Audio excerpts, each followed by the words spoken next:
Star movies தயாரிப்பில் top star Prashanth நடிக்கும் அந்தகன் August 9 முதல் உங்கள் அபிமான திரையரங்குகளில். Your dream vacation to Turkey starts from ₹79,999 only with GT Holidays. Nakkeera நேயர்களுக்கு வணக்கம். பாரிஸ் ஒலிம்பிக்ஸ்ல இந்தியாவோட மல்யுத்த வீராங்கனை வினேஷ் போகத் நேற்றைக்கு ஒரு மிகப்பெரிய வரலாறு படைச்சாங்க. நேத்திக்கு பாத்தீங்கன்னா ஜப்பானை சேர்ந்த உலகத்திலேயே டாப் ரெஸ்லரா இருக்கக்கூடிய சுசைகி அப்படின்ற ஒரு மல்யுத்த வீராங்கனைய வினேஷ் போகத் வீழ்த்தினாங்க.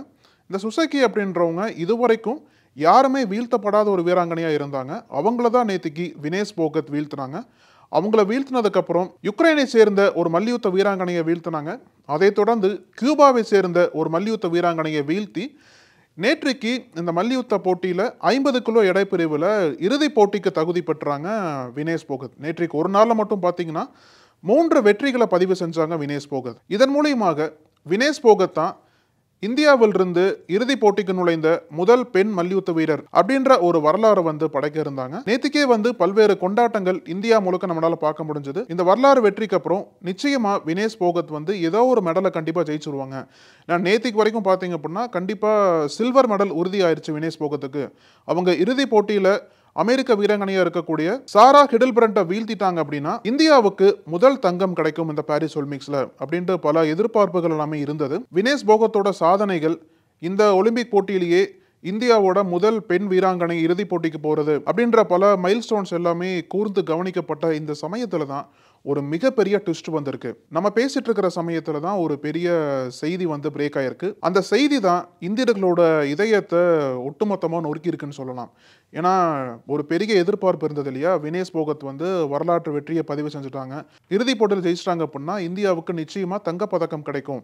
அப்படி இல்லை அப்படின்னா வெள்ளி பதக்கமாக வச்சு வினேஷ் போகத் வாங்கிடுவாங்க அப்படின்ட்டு பல எதிர்பார்ப்புகள் நிலவிட்டு இருந்த சமயத்தில் தான் இந்த ஒரு செய்தியானது எல்லாத்தையும் அதிர்ச்சிக்குள்ளாக்கி இருக்கு. என்ன செய்தின்னு கேட்டிங்க அப்படின்னா அஃபீஷியலாக வினேஷ் போகத்தை தகுதி நீக்கம் பண்ணியிருக்காங்க இந்த பாரிஸ் ஒலிம்பிக்கில் இருந்து. ஸோ இதனால் அவங்க இறுதிப் போட்டியில் கலந்துக்க முடியாத சூழ்நிலை உருவாகியிருக்கு. என்ன காரணத்துக்காக தகுதி நீக்கம் பண்ணான்னு கேட்டிங்கன்னா இந்த இறுதிப் போட்டி இருக்கு இல்லையா? இந்த இறுதிப் போட்டியை பொறுத்த வரைக்கும் 50 கிலோ எடைப்பிரிவில் இருக்கக்கூடிய வீராங்கனைகள் தான் இந்த இறுதிப் போட்டியில் மோதுவாங்க. ஆனால் வினேஷ் போகத் அந்த 50 கிலோவுக்கு மேலே கொஞ்சம் 100 கிராம் அதிகமாக இருக்காங்க அப்படின்ற ஒரு காரணத்தை சுட்டி காட்டி இந்த இறுதிப் போட்டியிலிருந்து வினேஷ் போகத் தகுதி நீக்கம் பண்ணியிருக்காங்க. இது அஃபீஷியலாகவே வினேஷ் போகத்தோட கோச்சே சொல்லியிருக்காரு. யாரும் எதிர்பார்க்காத சமயத்தில் இந்த ட்விஸ்ட் வந்ததுனால உள்ளபடியே இந்தியா முழுக்க ஒரு பெரிய அதிர்ச்சி ஏற்படுத்தியிருக்கு. வினேஷ் போகத்தோட விடாமுயற்சி, அவரோட தொடர் வெற்றிகள் எல்லாமே இந்தியர்களுக்கு ஒரு பெரிய ஊக்கமாக இருந்தது, ஒரு பெரிய நம்பிக்கையை கொடுத்தது. ஏன்னா முதல் பெண் வீராங்கனை இறுதிப் போட்டிக்கு போயிருக்காங்க இந்தியாவில் இருந்து அப்படின்றதே ஒரு பெரிய மகிழ்ச்சியை கொடுத்தது. இவங்க கண்டிப்பாக ஏதோ ஒரு பதக்கத்தை ஜெயிச்சிருவாங்கன்ற ஒரு பெரிய நம்பிக்கை எதிர்பார்ப்பு இருந்த சமயத்தில் தான் இவங்களோட தகுதி நீக்கம் ஒரு மிகப்பெரிய செய்தியை ஏற்படுத்தியிருக்கு நாடு முழுக்க. இன்னொரு பக்கம் பார்த்தீங்க அப்படின்னா என்னதான் வினேஷ் போகத்தை தகுதி நீக்கம் பண்ணாலுமே இந்த தகுதி நீக்க முடிவுக்கு பின்னால் பல கேள்விகள் எழுதிருக்கிறதா இந்தியர்கள் சொல்ல ஆரம்பிச்சிருக்காங்க. இதை நம்ம சேலஞ்ச் பண்ணணும். ஏன்னா இது வரைக்கும் செமிஃபைனல்ஸ்ல எல்லாமே நல்ல முன்னேற்றத்தை கொடுத்த வினேஷ் போகத் 3 பேரை ஒரே நாளில் ஜெயிச்சாங்க இல்லையா? அதுக்கப்புறம் இறுதிப் போட்டிக்கு போகிறாங்க. இறுதிப் போட்டிக்கு நுழையிற தருவாயில் திடீர்னு இப்படி ஒரு திருப்பமாக இவங்களை தகுதி நீக்கம் பண்ணியிருக்கிறது பல கேள்விகள் எழுப்பியிருக்கு. இதை நம்ம இந்தியா சேலஞ்ச் பண்ணி வினேஷ் போகத் கண்டிப்பாக இறுதிப் போட்டிக்கு தகுதி பெறணும் அப்படின்ற பல குரல்களுமே இப்போ எழுந்திருக்கு. அதையும் தாண்டி வினேஷ் போகத் நேத்திக்கு படைச்ச அந்த சாதனை தான் மிக முக்கிய ஒரு அம்சமாக மாறி இருக்கு. அதனாலேயே கூட அவங்கள இந்தியர்கள் எல்லாருமே கொண்டாட ஆரம்பிச்சிருக்காங்க. ஒவ்வொரு ஒலிம்பிக் வீரருக்கும் அவரோட களம் என்பது ஒரு மிகப்பெரிய போராட்ட களம் தான். அவங்க ஈஸியாகவே எந்த போட்டியை ஜெயிச்சிட முடியாது. எல்லாத்தையுமே ஒரு பெரிய போராட்டம் பண்ணணும். ஒரு பெரிய விடாமுயற்சியோட தான் ஒவ்வொரு போட்டியுமே அவங்க ஜெயிச்சாகணும். ஸோ அதனால் ஒலிம்பிக் வீரர்களுக்கு இந்த களம் என்பது தொடர்ந்து போராட்ட களமாக மாறிட்டு இருக்க சமயத்தில் தான் வினேஷ் போகத் போன ஆண்டு இந்தியாவில் இன்னொரு வித்தியாசமான போராட்ட களத்தில் ஒரு மிகப்பெரிய போராட்டத்தை முன்னெடுத்து கொண்டு போனதை நம்ம எல்லாம் பார்த்தோம். ஏன்னா போன ஆண்டு நம்ம யாரும் மறந்துருக்க மாட்டோம். டெல்லியில் நடந்த மல்யுத்த வீராங்கனைகளோட ஒட்டுமொத்த போராட்டம் ஜந்தர் மந்தரை தாண்டி டெல்லியை தாண்டி இந்தியாவையே உலுக்கியது அப்படின்னு தான் சொல்லணும். ஏன்னா அவங்க பண்ண போராட்டம் உலக அளவில் தலைப்புச் செய்தியாக மாறுச்சு. யாருக்கு அகைன்ஸ்டாக போராட்டம் பண்ணாங்க அப்படின்னா இந்தியாவோட மல்யுத்த சம்மேளனத்தோட தலைவராக இருந்த பிரிஜ் பூஷன் சரண் சிங் அப்படின்றவருக்கு அகைன்ஸ்டாக தான் இவங்க எல்லாருமே சேர்ந்து போராட்டம் பண்ணாங்க. வினேஷ் போகத் தான் அந்த போராட்டத்தோட ஒரு முக்கிய முகமாக இருந்தாங்க.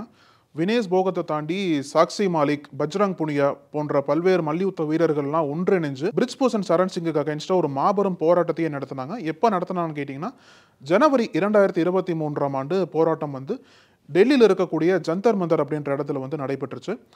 எதற்காக இந்த போராட்டம்னு கேட்டிங்கன்னா, இந்த பிரிஜ்பூஷன் சரண் சிங் இருக்கார் இல்லையா, இவர் வந்து மல்யுத்த வீராங்கனைகளுக்கு தொடர்ந்து பாலியல் தொந்தரவு கொடுத்தாரு அப்படின்ற ஒரு பெரிய குற்றச்சாட்டு வச்சு தான் அவங்க மாபெரும் போராட்டத்தை முன்னெடுத்து பண்ணாங்க. இந்த பிரிஜ்பூஷன் சரண் சிங் இந்திய மல்யுத்த சம்மேளன தலைவரை தாண்டி ஒரு பிஜேபியில் மிக முக்கிய தலைவராக இருக்கக்கூடியவர்.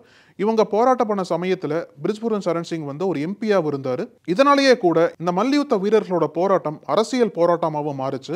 எந்த வினேஷ் போகத்தை இந்தியா இப்போ கொண்டாடுதோ அதே வினேஷ் போகத்தை பாஜகவை சார்ந்தவர்கள், அப்புறம் வந்து ஹிந்து அமைப்பை சார்ந்தவர்கள் எல்லாமே வந்து தொடர்ந்து கடுமையான விமர்சனங்களை முன் வச்சு அவங்களுக்கு அகைன்ஸ்டா பேச ஆரம்பிச்சாங்க. ஏன்னா அவங்க பண்ண போராட்டம் பாஜகவுக்கு ஒரு மிகப்பெரிய நெருக்கடியை கொடுத்ததுனால இவங்க இந்த பாஜக தலைவர்கள் எல்லாமே சேர்ந்து வினேஷ் போகட்டுக்கு அகைன்ஸ்டா மட்டும் இல்லாம எல்லா மல்யுத்த வீரர்களுக்கு அகைன்ஸ்டா பேச ஆரம்பிச்சாங்க. இந்த ஜனவரி 2023ஆம் ஆண்டு நடைபெற்ற போராட்டம் தொடர்ந்து வீரியமானதால மத்திய அரசு இதில் தலையிட்டு இந்த குற்றச்சாட்டை தொடர்ந்து ஒரு கமிட்டி அமைச்சு விசாரிப்போம் அப்படின்ற உத்தரவாதம் கொடுத்ததுக்கு அப்புறம் ஜனவரி 2023ஆம் ஆண்டு இறுதியில் இந்த போராட்டத்தை கைவிட்டு மல்யுத்த வீரர்கள்லாம் கலைஞ்சு போனாங்க. ஆனா ஆக்சுவலா என்ன ஆச்சுன்னு கேட்டீங்க அப்படின்னா, இவங்க கொடுத்த கம்ப்ளைண்ட்டை டெல்லி போலீஸ் ஏத்துக்கல அப்படின்ற குற்றச்சாட்டு இருந்தது. இந்த கம்ப்ளைண்ட் மேல ஒரு எஃப்ஐஆர் ஃபைல் பண்றதுக்கே சுப்ரீம் கோர்ட்டோட தலையீடு தேவைப்பட்டது அப்படின்ற ஒரு பெரிய சம்பவம் நடந்தது இல்லையா. ஒரு பெண் வந்து கம்ப்ளைண்ட் கொடுக்குறாங்க அப்படின்னா அது உடனே வந்து போலீஸ் வந்து எஃப்ஐஆர் ஃபைல் பண்ணி அடுத்த கட்டத்துக்கு எடுத்து போகணுன்றதான் நடைமுறை. ஆனால் இந்த கேஸில் பொறுத்தளவுக்கு அப்படி நடக்கல. அதனால சுப்ரீம் கோர்ட்டே உள்ள வந்து தலையிட்டு இவங்க கொடுத்த கம்ப்ளைண்ட்ல எஃப்ஐஆர் ஃபைல் பண்ணுங்கன்னு சொல்லிட்டு டெல்லி போலீஸ்க்கு ஒரு உத்தரவு போடுறாங்க. அதற்கப்புறம் தான் எஃப்ஐஆர் ஃபைல் பண்ணப்பட்டுச்சு. ஒரு பக்கம் வந்து மத்திய அரசு உத்தரவாதம் கொடுத்து இவங்க சொன்ன குற்றச்சாட்டுகளுக்கு நாங்கள் வந்து கமிட்டி போட்டு விசாரிப்போம் அப்படின்ற உத்தரவாதம் கொடுத்தாலுமே அந்த கமிட்டி வந்து எந்த விதமான விசாரணையும் நடத்தலை அப்படின்ற ஒரு குற்றச்சாட்டை முன் வச்சு மீண்டும் இந்த மல்யுத்த வீரர்கள் எல்லாம் ஏப்ரல் 2023ஆம் ஆண்டு அவங்க போராட்டத்தை ஆரம்பிச்சாங்க. இன்னும் வீரியமாக அந்த போராட்டம் நடந்தது. இந்த போராட்டம் நடந்த சமயத்தில் தான் டெல்லி போலீஸ் வந்து மல்யுத்த வீரர்கள் மீது ரொம்ப கடுமை காட்ட ஆரம்பிச்சாங்க. அவங்க வந்து சட்டம் ஒழுங்கை மீறி போராட்டம் பண்ணுறாங்க அப்படின்ற குற்றச்சாட்டால் அவங்கள தொடர்ந்து கைது பண்ணி போலீஸ் வேனில் அடைச்சிட்டு போகிற காட்சிகள்லாம் பார்த்தோம். அப்போ தான் இன்னொரு அதிர்ச்சிக்குரிய சம்பவம் நடந்தது. ஏன்னா போலீஸ் வேனில் வினேஷ் போகாட் அப்புறம் வந்து சக மல்யுத்த வீரர்கள் உட்காந்துருக்காங்க. அவங்க வந்து ஒரு ஃபோட்டோவை போடுறாங்க. அந்த ஃபோட்டோவில் எப்படி ஒரு பெரிய குற்றம் நடந்தது அப்படின்னா, அந்த ஃபோட்டோவில் வந்து வினேஷ் போகத் வந்து சிரிச்சிட்டு இருக்கிற மாதிரி அந்த ஃபோட்டோவில் தெரியுது. இதை வச்சு ஒரு பிரச்சாரமாக பில் பண்ண பாஜக காரங்க என்ன சொன்னாங்கன்னா, இவங்க வந்து இந்த போராட்டத்தை சீரியஸாக நடத்தல, பாருங்க இந்த ஃபோட்டோவில் அவங்களே சிரிச்சிட்டு இருக்காங்க அப்படின்ற ஒரு பிரச்சாரத்தை வந்து பாஜக காரங்க பில் பண்ண ஆரம்பிச்சாங்க.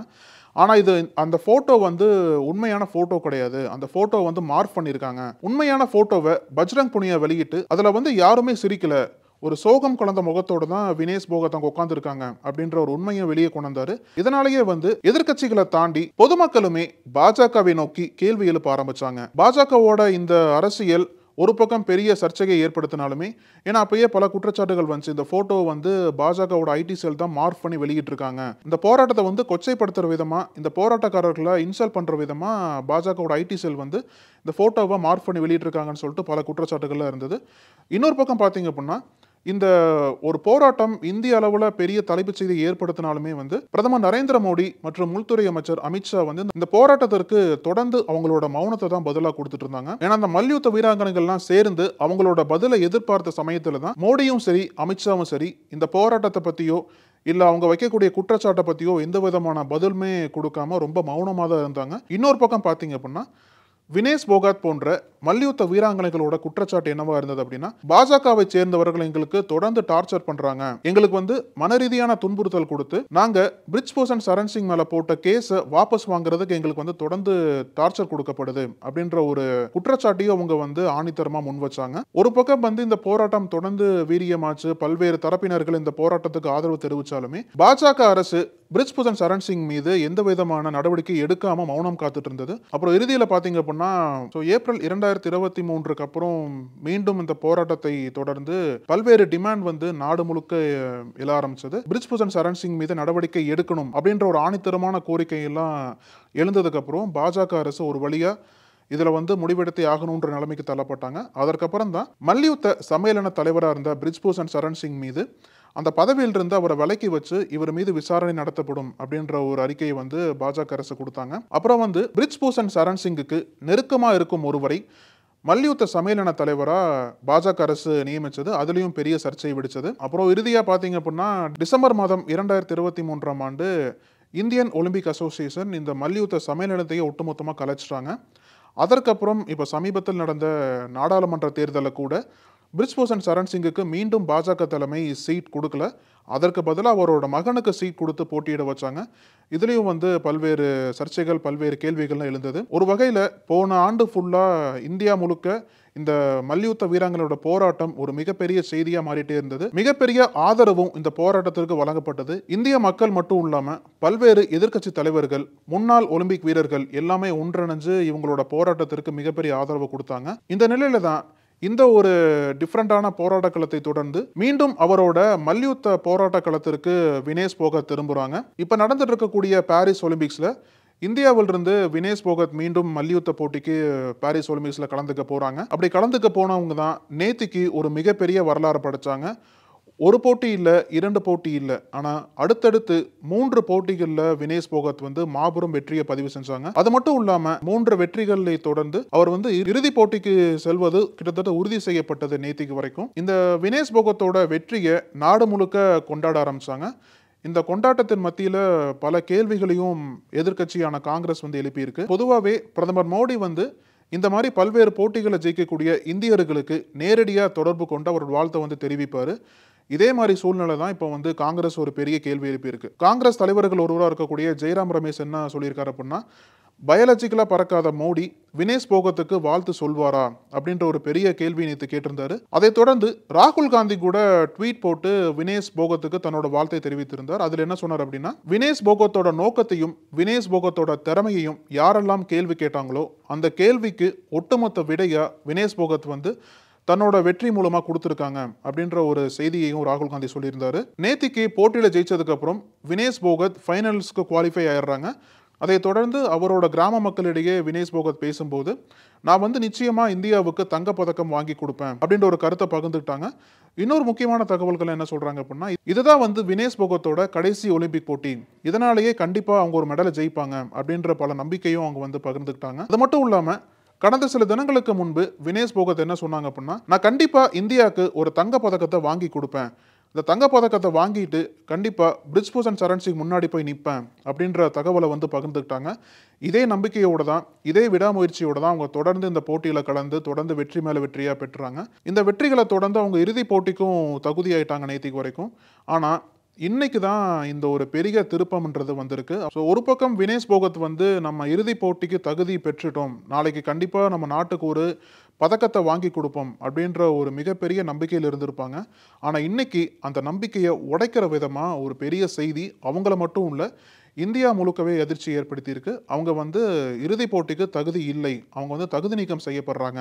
ஏன்னா அந்த எடைப்பிரிவில் 50 கிலோ இருக்கணும், ஆனால் இவங்க 50 கிலோவை தாண்டி ஒரு 100 கிராம் எக்ஸ்ட்ரா இருக்காங்க அப்படின்ற ஒரு பெரிய குற்றச்சாட்டை வச்சு வினேஷ் போகத்தை தகுதி நீக்கம் பண்ணியிருக்காங்க. இந்த முடிவை கண்டிப்பாக நம்ம சேலஞ்ச் பண்ணணும் அப்படின்றதான் ஒரு பெருவாரியாக குரலாக இந்தியா முழுக்க எழுந்திருக்கு.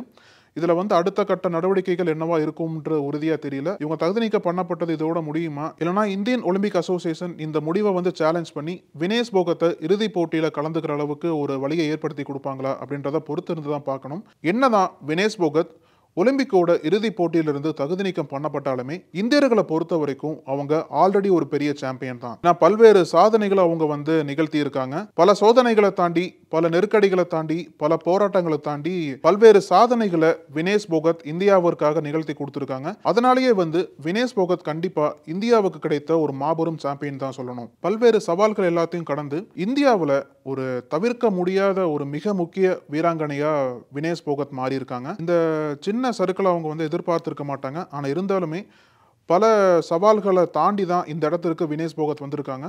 அதனாலேயே அவங்களுக்கு நம்ம பாராட்டுகளை சொல்லி ஆகணும். நம்ம பொறுத்திருந்து பார்க்கலாம் அவங்களோட அடுத்த கட்ட நடவடிக்கை என்னவா இருக்கு, இந்தியன் ஒலிம்பிக் அசோசியேஷன் இதை எப்படி கையாள போறாங்க அப்படின்றத நான் பொறுத்திருந்து பார்க்கலாம். வேறொரு நிகழ்ச்சியில் உங்களை சந்திக்கிறேன். நன்றி. 6 முதலமைச்சர்களுடனான அனுபவம் பகிர்கிறார் டைரக்டர் ரைட்டர் VC குகநாதன். உங்கள் நக்கீரன் இதழில் சினிமா கொட்டகை புதிய தொடர் வாங்கி படியுங்கள்.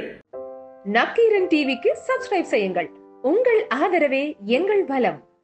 ஆசிரியர்களுக்கு நண்பனாகவும் மாணவர்களுக்கு ஆசானாகவும் திகழும் தேர்வு வழிகாட்டி ஒவ்வொரு பாடத்திற்கும் அனுபவமிக்க ஆசிரியர்களின் துல்லியமான தெளிவான விடைகள். CNC இருக்கு, தேர்வு பயம் எதற்கு? இது தீரன் பப்ளிஷிங் ஹவுஸ் விற்பனை வெளியீடு.